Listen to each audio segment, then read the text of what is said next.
Adam laughed and said, "They're my family, so they should have one, right?" When I asked why he made a family card for his parents, got an issue with that. "If you knew who helped you when you were alone, you wouldn't talk like this, would you?" he said then. His sure voice caught me off guard. Was Adam always this way? "If you're grateful," he advised, "you should help my family more broadly. You will thereby truly be involved in it. It seems as though you are on a trial in marriage till then." Such a thing was unheard of to me before. Adam clarified further, "It signifies you're not totally a part of the family yet. Should you find it unacceptable, you have time to leave. Our family is simply the 6 of us right now." I staggered, not sure even what to say. I moved out right away and canceled our joint credit cards. "Hello, I am Christina Perry, 31-year-old. Working from home, I freelance artist, paints images for a living. I used to work for a large advertising firm before this, but I started freelancing 4 years ago, right after my marriage. I was raised by my grandparents, as my parents died in a car accident while I was small. I moved back to my parents' old house in the city center when I started college, and I have lived there ever since. I ran upon Adam, my husband, in a French restaurant he worked in. My colleagues and I used to visit this little but comfortable restaurant a lot as it had decent meals at reasonable rates. Everyone turned to see Adam, the kind waiter, including me. He stood out as clearly a good-looking man with a great aura. To be honest, I knew why even the manager joked that some clients came simply to watch him. If I claimed not to be a little starstruck myself, I would be lying. Adam and I got close really fast, and before long we were being called a couple. We finally found ourselves married somehow. Looking back, I almost cannot recall that period. One feels as though it were a blur. I was his wife 1 minute, then I was courting him. Still, I loved Adam and was quite glad to be married to him. I left my design company on friendly terms after the wedding and began freelancing. Adam continued to work long, erratic hours at the restaurant, frequently late into the evening. I chose to go solo in my career since juggling job and life became difficult. That marked the beginning of transformation. When I informed Adam my strategy, he remarked, "That sounds smart, Christina. I always wanted to work for myself. You will find it simpler, and it's fantastic that you are doing what you love." We started our married life with him totally supporting me. We skipped the entire wedding hoopla and signed the marriage paperwork since we were not into large-scale, extravagant events. Our families got together short only once. Adam left for work at the restaurant. I stayed home doing housework and freelancing. Though our schedules were erratic, we made it a point to get meals together wherever we could. Though it was a basic life, it brought us happiness. Indeed, marriage seems to be very wonderful. About a year later, things started to alter. My family is wanting to visit. Is that fair? One day, Adam asked. Yes, I said. I was rather enthusiastic. Having only visited Adam's family once, I felt this would be a fantastic opportunity to become closer to them. Losing my parents when I was young helped me respect the concept of a large family, and Adam's family appeared close-knit. But when 5 of them showed there, I was totally off target. "Which room is mine?" his sister inquired as soon as she entered. Working at a nearby shop, she is 35, 2 years older than Adam and myself. Her directness startled me since, when we first met, she did not seem this way. Like when I met her before, Adam's 23-year-old sister arrived also, stayed silent, hardly saying a word. Following their example, I showed them the guest room and showed Adam's parents my old room, the only one with a Japanese-style arrangement.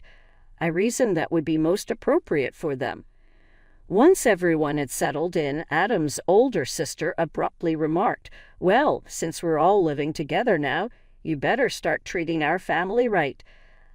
I got perplexed. By what then did she mean? Looking at Adam, expecting he would explain, He simply chuckled in a way I had never heard before. At last, he remarked, they gave up their place and moved in here without telling you. Sorry, but our family home had to be evacuated quickly, and they had nowhere else to go.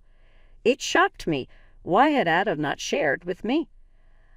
I assumed they were merely visiting for a day or two, not continuously living here. His family showed no attempt to adapt or help from the time they moved in. While they sat about and did nothing, they wanted me to do everything: cleaning, cooking, house management. They said whatever they wanted without regard to how it affected me. Worse still, they never looked for their own house or tried for employment. Every time I brought up employment, they either ignored me or responded evasively.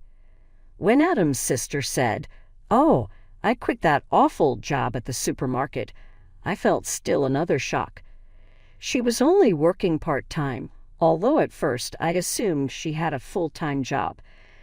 She acknowledged that since high school, she had not maintained a consistent job. The parents of Adam were not different.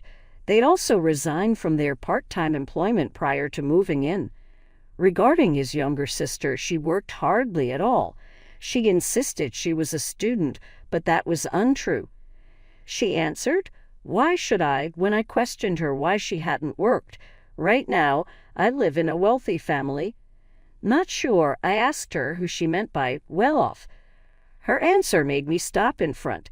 "You, obviously," Adam's sister answered, grinning. "You don't even have a mortgage on this house. You received a sizable settlement and insurance payback following the accident involving your parents. You can live reasonably without working." I felt underlined.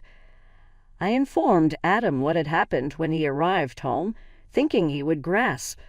Instead, he exploded. "Everyone's exhausted after being forced out of their home. Give them some time to recover. Or do you want to kick my family out, Christina?" His anger stunned me into silence. Then, just as quickly, his tone softened. "I'm sorry for yelling," he said. "It's been a tough day for me, too. Can you please try to be more understanding?" Looking back, I realized Adam was good at manipulating situations by mixing anger with kindness, but at the time, I didn't see it. I agreed to put up with things a little longer. Over time, the situation with his family only got worse. They treated me like a servant, expecting me to handle all the housework. On top of that, they kept asking for money every time they went out. "We can't even look for jobs without some cash," they said. "It's only fair, but if we can't find work, we'll just keep staying here." Reluctantly, I gave them money. They claimed they used it while job hunting, but I doubted they even tried. When I thought about confronting them, I knew it would backfire. They'd blame me, and I'd end up arguing with the entire family for hours. Talking to Adam didn't help either. "They're frustrated about not finding jobs," Adam said. "Just bear with it a little longer. I'll talk to them." Adam's attempts to smooth things over didn't solve anything. Eventually, their money requests became less frequent. I guessed Adam had spoken to them, so I let it go. Still, the money I had already given them was never returned. Then, after about 3 months of putting up with everything, I noticed something strange. "Why is the credit card bill so high?" I wondered. Could it be unauthorized charges? I quickly checked the statement, and what I saw shocked me. All the charges on the credit card were made using family credit cards. The purchases ranged from food and drinks to books, games, and even expensive designer bags and clothes. Each transaction had a number from 1 to 8, which meant 6 family credit cards had been issued. To my shock, these cards were under my name. Adam had issued them without telling me. I remembered him saying, "It seems like you'd handle this better, and it's easier to manage payments, right? Can I leave it to you?" I had agreed to manage the family finances, not realizing he'd use this as an excuse to issue multiple cards. Now I understood why his family had stopped asking for money. They were using the credit cards to pay for everything and even withdrawing cash. When I confronted Adam, asking why he issued cards for his family without consulting me, he chuckled and said, "Well, you always complain when they say they're broke. What else could I do?" He added, "Don't forget who supported you when you were alone. Can you really speak like that to the family of your benefactors?" His confident and dismissive tone stunned me. Was this really the Adam I married? "If you're truly grateful, you should do more for my family," he added. "Then I'll accept you as part of the family. Until then, think of this as your trial period, a trial period in marriage." I'd never heard of such a thing. Adam went on, ignoring my silence. "This means you're not officially part of the family yet. If you're not okay with that, you can leave any time. Right now, it's just the 5 of us in the family. You'll only belong once you prove yourself useful." That's when I realized Adam's true nature. It felt like the ground had been pulled out from under me. I was completely stunned and started thinking seriously about divorce. I couldn't help but wonder why I had married Adam in the first place. At first, I was attracted to him simply because of his looks. Like many other women, I was infatuated with his charm and appearance without really knowing him. I remembered the first time Adam approached me. It was at the restaurant where he worked. I had gone to the restroom, and when I came back, he said, "You seem different, Christina. Kind of mysterious. Sorry, I shouldn't say that to a customer." I was caught off guard, but intrigued. I started paying more attention to him, and before I knew it, I was falling for his charm. Looking back now, it felt like it was all part of his strategy to win me over. I recalled a moment when a coworker joked about me being a wealthy lady living alone in a condo. Not long after, Adam started chatting with me more often. Maybe he saw an opportunity. Maybe he was interested in my financial situation and the condo I owned. To be honest, Adam wasn't even my type. I preferred mature men who were calm and serious. Adam was more modern and, to put it bluntly, a bit shallow. Yet somehow I ended up falling for him anyway. Now it all felt like a huge mistake. I always found it strange how easily Adam could charm women. He was the typical handsome guy who knew how to say the right things to make someone like me, new to the working world and inexperienced with men, fall for him. Looking back, I felt frustrated and ashamed for falling into his trap and marrying him. I wanted to scream, break things, and let out all my anger, but I knew that wouldn't solve anything. Instead, I decided to play the long game and get my revenge.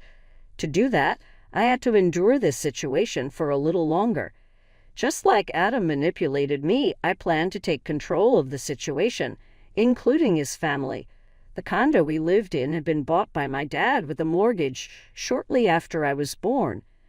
Back then, it wasn't expensive, but the area developed quickly with a new shopping center nearby. The condo was now considered a luxury residence. My parents had hoped for more children, so they bought a spacious place. That's why there was enough room even after Adam's entire family moved in. But despite its size, having his family around made life unbearable for me, especially since I worked from home.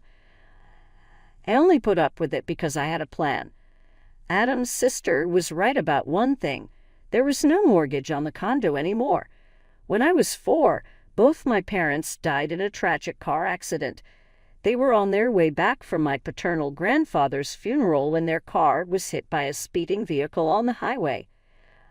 I was supposed to go with them that day, but I stayed home because I had the flu and a high fever. My maternal grandparents came to take care of me at our condo, which is why I survived. The mortgage was paid off through credit life insurance after my parents passed, leaving me with just the property taxes and management fees to handle. When Adam saw how little the monthly costs were, he suggested, "Since there's no mortgage, I'll contribute just a bit more than what you're paying for taxes and fees. That should cover our household expenses with your income, right? Then we can each use our own earnings for personal stuff. Sounds fair, doesn't it?" At the time, I agreed. I thought he had a point and was hopeful that his contribution would ease some of my financial burden. Up until then, I had been paying for everything on my own. But looking back, I realized how naive I had been. Adam's plan wasn't to help. It was just another way to take advantage of me. I was blinded by my love for Adam and went along with everything he suggested without questioning it. Adam probably saw himself as the head of the household, the one supporting me, which is why he felt comfortable calling me a parasite. But the truth was very different. I was the one paying most of the bills, utilities, groceries, social outings, and entertainment. Now, with 6 extra people living in the house, managing everything on my income alone was becoming impossible. I wanted to escape this burden as soon as I could, but I pretended not to notice and kept enduring it. Clenching my teeth, I watched Adam's family go on shopping sprees without a care, reminding myself that I get the last laugh. Finally, after 4 months of planning my escape, the time to act arrived. I'm done. It's time to choose. It's either me or your family, I told Adam firmly, giving him an ultimatum. He looked shocked, but I didn't stop. None of your family members do anything to help around the house.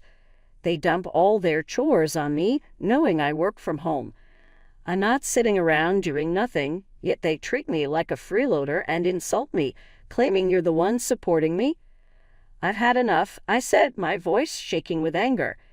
Adam smirked and replied coldly, Then you should leave? Didn't I tell you before? You're not truly part of this family yet.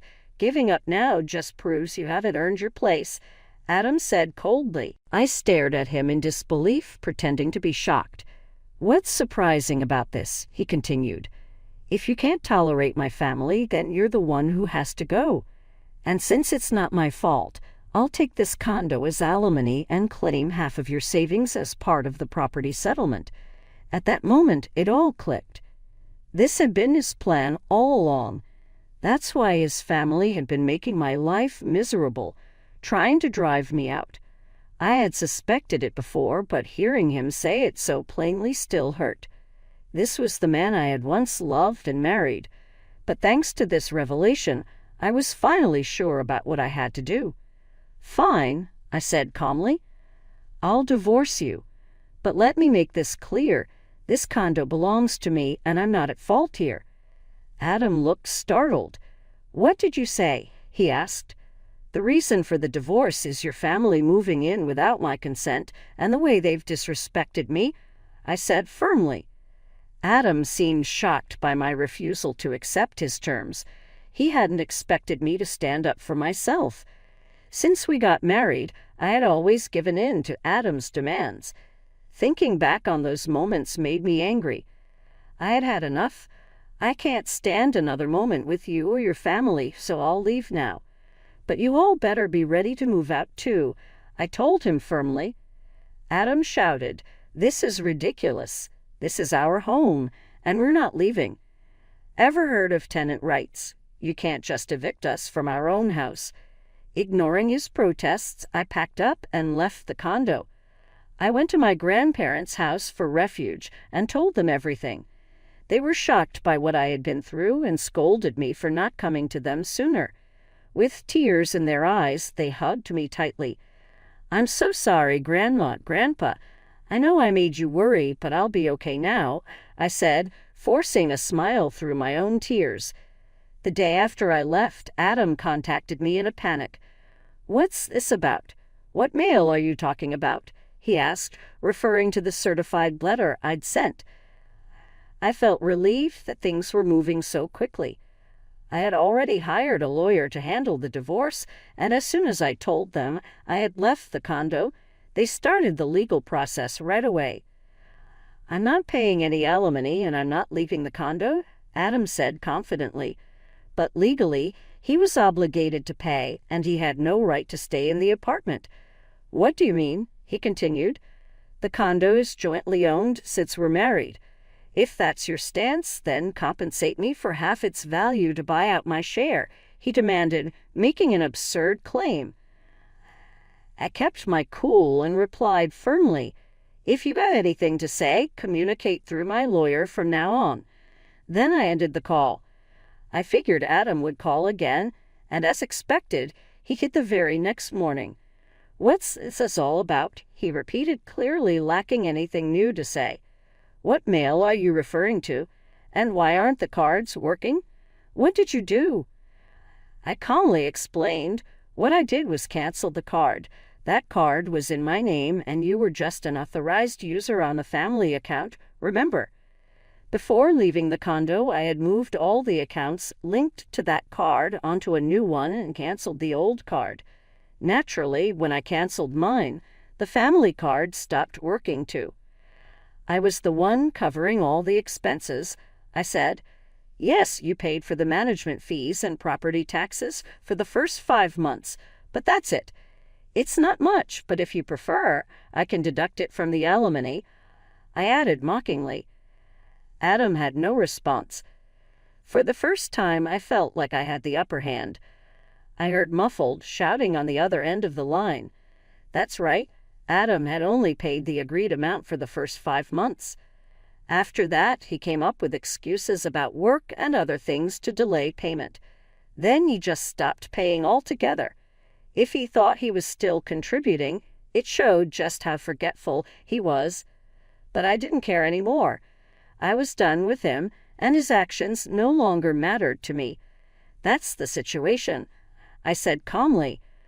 "So please reimburse your share of the living expenses I've been covering.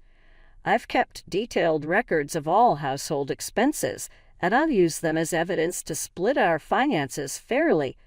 "It's marital property," he argued. "Yes, I understand. Let's divide it properly," I agreed before hanging up. A few days later, Adam called again, asking the same question. I realized not only was he forgetful, but he also couldn't seem to come up with anything new to say. "What do you mean the shared property division is zero?" he demanded. "You must be swimming in money from your parents' insurance and alimonies." "Ah, so that's what he and his family assumed." I calmly explained, my savings from before the marriage aren't part of shared property. And since we didn't save anything during the marriage, the shared amount is naturally zero. If you think I'm lying, feel free to check with the lawyer. From now on, please communicate through my attorney. I won't talk to you directly anymore. Goodbye. I hung up, blocked his number, and felt a wave of relief. A month after I left, Adam and his family finally moved out of the condo. Not because they had a change of heart, but because they couldn't keep up their lifestyle without my money. Adam's income alone wasn't enough to support a family of 5 who had grown used to spending lavishly with my credit card. Tightening their belts wasn't an option for them. I had allowed them to use the card, knowing it would eventually lead to this outcome. When Adam's family ran out of money, they started demanding shopping funds from him. When he refused, they began stealing from his wallet. Even as he got angry, they blamed him for my leaving. To make things worse, the utilities, electricity, gas, and water were all disconnected. I had arranged for this since the condo was in my name, and I had no intention of returning. Adam tried to get the utilities restored, but since the accounts were under my name, only I could authorize it. Without electricity or water, the sweltering summer heat became unbearable. After weeks of struggling, Adam and his family had no choice but to leave. As they vacated, I couldn't help but feel a sense of closure. They had created their own downfall, and now I was finally free. I didn't know, and I didn't care anymore. Adam tried to hold out until the very end, but without electricity or even the ability to take a bath, he eventually gave up. The divorce moved faster than I expected, not because Adam had a change of heart, but because of his own mistakes. He betrayed our marriage by chasing after someone else, thinking he could easily get rid of me. He bragged about owning a fancy downtown apartment to impress younger women. It was shocking that he acted like this with his family still living in the house, but it wasn't surprising. They merely paid it no attention. I had silently fitted cameras in the house before I left. They videotaped everything, providing all the evidence I required. Adam perhaps undervalued me, but his contempt was indisputable. Without asking, he had brought his family into my house, loaded debt on family credit cards, left me with the payments, and then cheated on me. For all he had done, I insisted on large payback and alimony. Adam urged me to balance. His face turned white when he saw the amount. I never intended to go back, though. Knowing he couldn't pay, I urged him to borrow as much money as he could from his employment and grabbed any assets I could. He ultimately agreed to my requirements when I threatened to sue for the family card's false usage. Though I can only wish he works hard to pay off his debts, that is not now of relevance to me. Since the divorce is officially final, I am staying at the house of my grandparents, still to determine what to do with the condo. It has emotional significance as it was my parents' house, but following all that went on, it no longer appeals to me as a place to live. I might offer it for sale. About my profession, things are going really nicely. My illustrative work is flourishing, and I will most likely move out and live on my own once more very soon. For now, though, I'm glad to be working from the house of my grandparents and depending on their assistance for a little longer. I shall choose a companion more carefully going ahead. I won't let appearances again color my judgment.